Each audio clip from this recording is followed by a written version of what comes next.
और बात सीमा हैदर की करते तो सीमा हैदर को लेकर जांच एजेंसियां अलर्ट मोड पर है और कहा जा रहा है कि सीमा की जान को खतरा है, इसीलिए सीमा, सचिन और उसके बच्चों को सेफ हाउस में रखा गया। बड़ी खबर आपको बता रहे हैं, ये बड़ी खबर सीमा हैदर से जुड़ी हुई।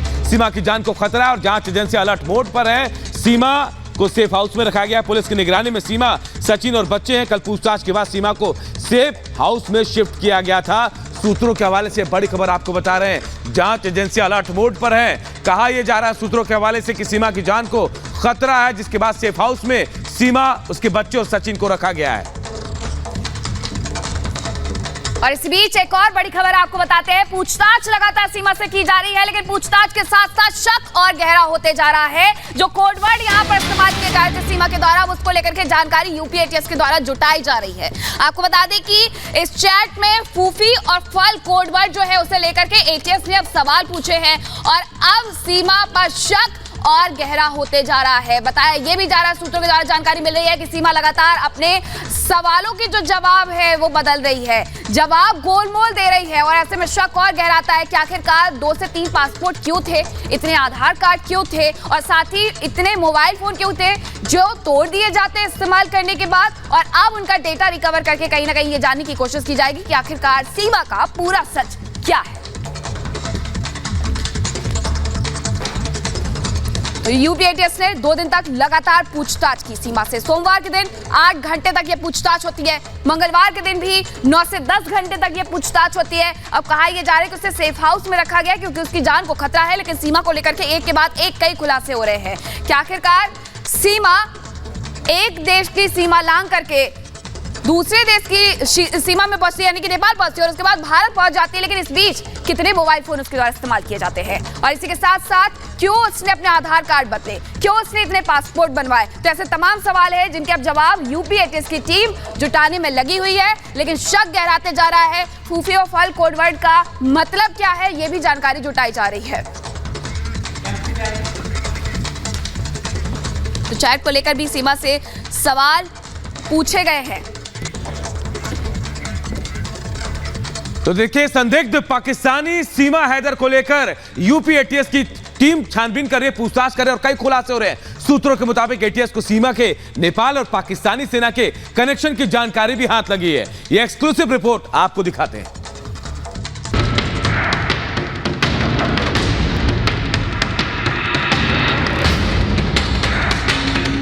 एटीएस ने कसा शिकंजा, फंस गई सचिन की सीमा।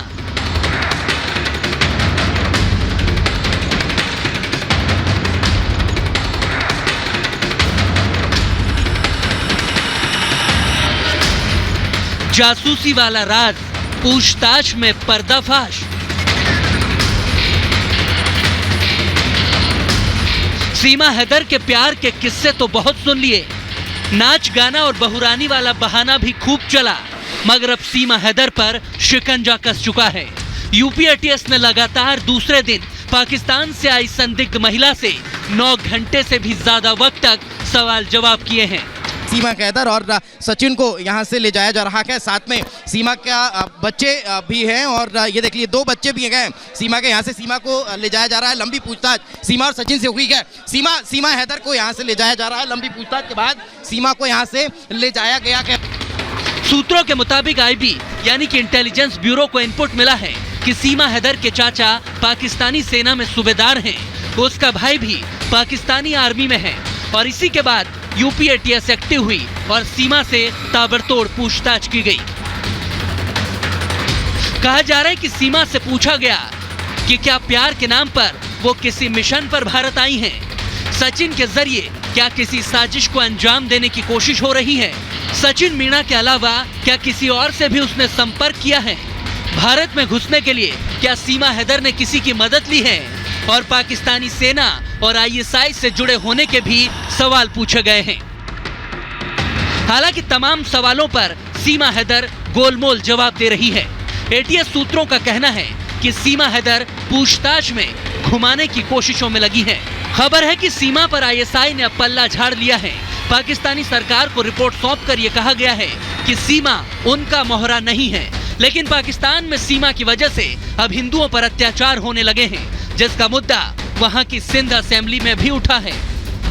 इस वाक़े की तरफ दिलाना चाह रही हूँ कि पिछले कुछ दिनों से अंदरून सिंध में हिंदू बिरादरी और अक़लियती बिरादरी के लोगों के साथ कुछ इस तरह के वाक़यात हो रहे हैं जिससे वो बहुत तशवीशनाक सूरत हाल भी और बड़े खौफज़दा माहौल में ज़िंदगी गुजार रहे हैं।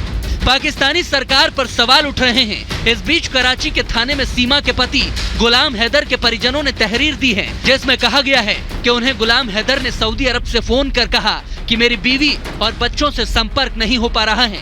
हालांकि गुलाम मोदी सरकार से भी गुहार लगा चुके हैं।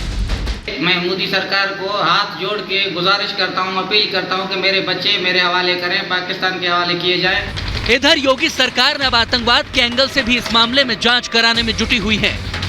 ये पुलिस प्रशासन का काम है और हम प्रदेश में स्थिति स्पष्ट कर दें कि किसी को भी कानून तोड़ने की इजाज़त नहीं।